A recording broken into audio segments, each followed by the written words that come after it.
Welcome to Kenton's videos. Enjoy the video. You'll start by picking the exact media and confirming basics. Android 8. 0 or newer, enough free space and permission settings. Once done, open the file manager and locate the MP4 or WebM you want. These formats play smoothly as live wallpaper. Make sure to allow storage access and display over apps. This prevents permission prompts later. If you're using a GIF, convert to MP4 for better battery and codec support. Next, install a lightweight live wallpaper app to apply the file. Open the live wallpaper app and tap Import or Add New. Navigate to your chosen MP4 and import it. You'll see trimming, loop, and speed controls. Trim to the desired length to reduce CPU use and set looping so the motion feels natural. Once imported, set playback to muted for battery savings unless sound is essential.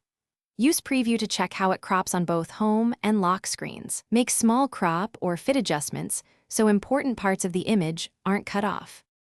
Tap Set Wallpaper and choose Home, Lock, or both to apply your custom live wallpaper. Give the system a moment to render it. If animation is choppy or drains battery, lower resolution in the app, reduce frame rate, or re-encode the video to a smaller bitrate. This preserves smoothness. If the wallpaper doesn't appear, force stop the wallpaper app, clear its cache, or reboot the device.